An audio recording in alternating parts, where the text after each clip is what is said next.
Assalamualaikum warahmatullahi wabarakatuh. Let me introduce myself. My name is Vivit Anggunavianti, and today I'd like to deliver the material from Group 8. But before explaining about the material, I'd like to introduce the members of Group 8. The members of Group 8 are Dea Hoironisa, Rivaldi Anwar, Vina Sarifah, and Vivit Anggunavianti. The materials I'm going to explain are the main idea, drawing inferences, understanding implied message, and reading for detailed information. So let's start from the first topic. Main idea. What is main idea? The main idea of a paragraph is the primary point or concept that the author wants to communicate to the readers about the topic. The main idea can be stated as a sentence in a paragraph, or it can be implied. Finding the main idea. The main idea can appear anywhere in a paragraph, but often the main idea appears as the first sentence, and sometimes the main idea is implied. That means the reader must infer the main idea from the details supplied. Here are steps to follow in finding the main idea. The first, determine the topic of the paragraph. The topic is who or what the paragraph is about. Next, decide what the author is revealing about the topic through the supporting detail. And finally, state this information in the form of sentence. If a similar sentence appears in the paragraph, the main idea is stated. Otherwise, it's implied and you have just inferred the main idea of the paragraph. Next, drawing inferences. What is inference? An inference is the process of drawing a conclusion from supporting evidence. It's when you go beyond the evidence and reach some further conclusion.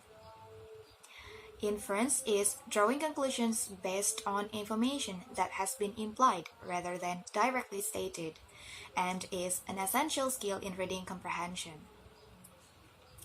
People make inferences every day, both in oral and written communication.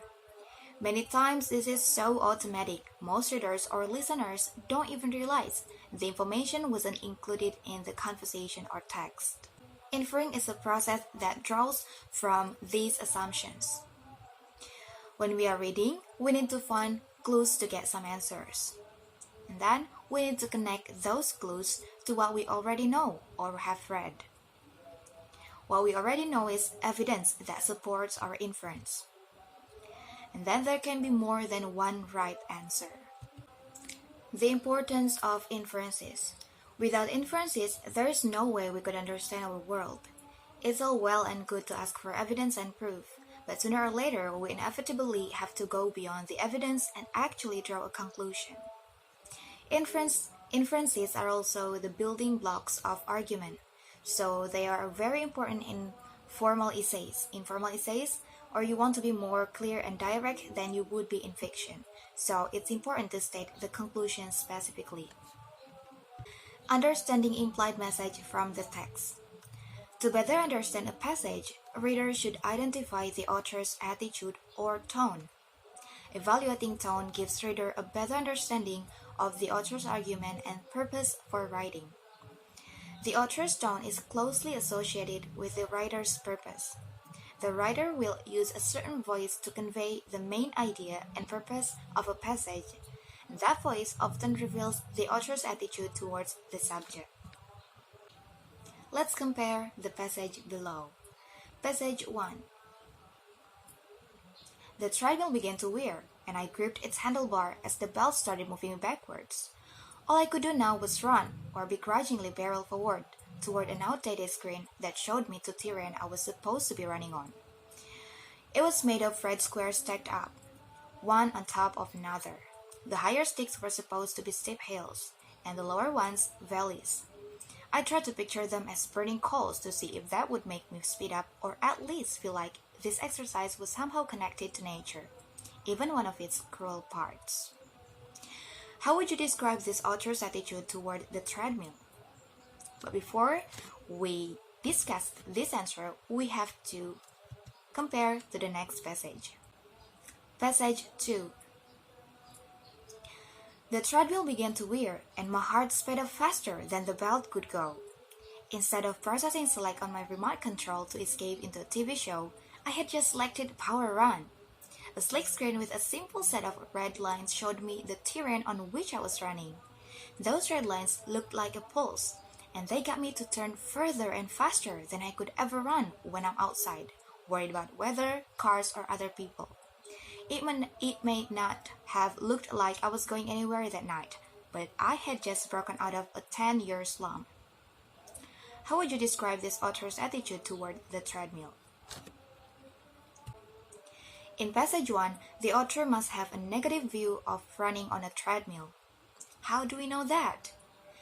Consider the specific details, comparisons, and word choices that the author uses. The specific details the author chose to include treadmill moving me backward. Why did the author choose to mention that it moved him or her backward? And then the comparisons, imagining that the red squares as burning coals. That does not sound pleasant. Word choice, begrudgingly outdated, or run or barrel forward one of its cruel parts. All of these verbs, adverbs, and adjectives have negative connotations. Words to describe the author's tone include sardonic, pessimistic, and critic. While in passage 2, the author must have a positive view of the experience. How do we know that? Consider the specific details, comparisons, and word choices that the author uses.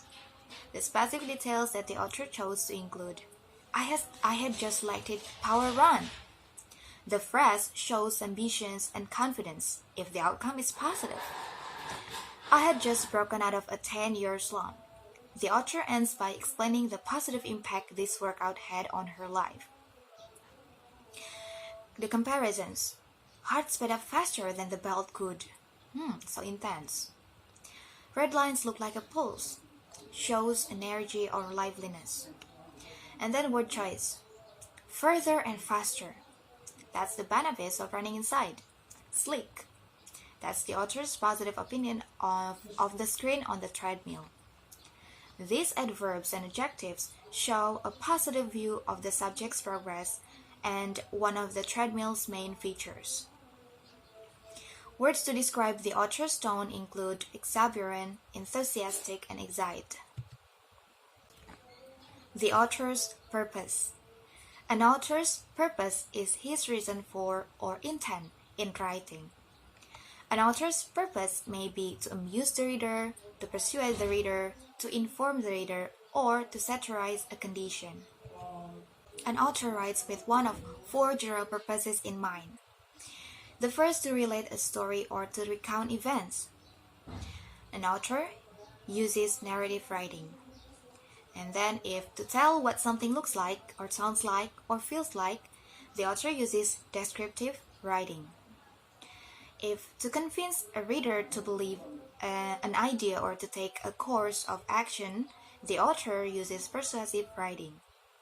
And then the last, if to inform or teach the reader, the author uses expository writing. An author's purpose is reflected in the way he writes about the topic. For instance, if his purpose is to amuse, he will use jokes or anecdotes in his writing. Clues to an author's purpose may be found in titles, prefaces, and the author's background. Here are the examples. The first passage. Read each paragraph, then select the answer that best describes the author's purpose in writing. The word is terroricide. It is not committed with guns and knives, but with relentless bulldozers, roaring dump trucks, and giant shovels like mythological beasts. Dynamite cuts and rips apart mountains to reach the mineral inside, leaving nothing but empty, naked hills. The land is left wasted and allowed to slide down upon houses and into streams, making the land unlivable and the stream water undrinkable. This is terroricide, or, if you prefer, strip mining. The author's purpose is to persuade you that strip mining is bad for the environment. Next, I'll try to give the reader of the article some idea of the real nature of Gothic architecture, not just of Venice, but of universal Gothic. One of the most interesting parts of our study will be to find out how far Venetian architecture went in achieving the perfect type of Gothic, and how far it fell short of it. The author's purpose is to show the nature of Gothic architecture. Reading for detailed information.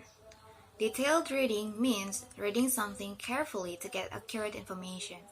You would do this if you had to read long or complicated material in a book or a report. You have seen how skimming and scanning can help you to decide how useful a text is going to be and how much time you need to spend on it. Tips to read for information detail. Once you have found the information you want, then you will need to switch to reading for detail. Here is how to do it. First, read the whole paragraph without stopping. Don't worry if you don't understand it all yet. The following steps will help you with it. Once you have read the paragraph, come back to the sentences that you don't understand. Underline any words you don't understand in those sentences, and think about which other word you could use to replace them and make a sentence that you do understand. And then, when you have already tried guessing the word you don't understand from context, go back and check with a dictionary just to make sure you were right. Critically reading. Critical reading involves the reader in grappling with the text or interacting with it. Critical reading is a form of language analysis that doesn't take the given text at face value, but involves a deeper examination of the claims put forth as well as the supporting points and possible counter-arguments. To understand a text fully, however, you have to read it a lot more carefully. This doesn't mean that you have to read every word or that you have to read slowly. The secret is to read efficiently. It is more important that you set up a rhythm of reading that lets you read smoothly. If you come across a difficult phrase or passage, carry on, but make a note that you may have to come back to it later. The critical readers digs in and explores a text. They should do some or all of the following. Number 1, they analyze the structure of the piece.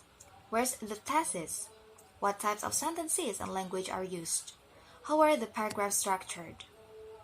Number 2, they analyze the text itself, either exploring its content or its use of rhetoric. That is the ways the text uses language to make its message effective. Number 3, they capture the text's main points by summarizing its meaning. Number 4, they critique the text, passing judgment on its effectiveness. Number 5, they reach conclusions or make inferences about the text. And the last, they combine their own ideas with the textual analysis to synthesize new ideas and insights. That's all the materials from Group 8. Thank you very much for your attention. Wassalamualaikum warahmatullahi wabarakatuh.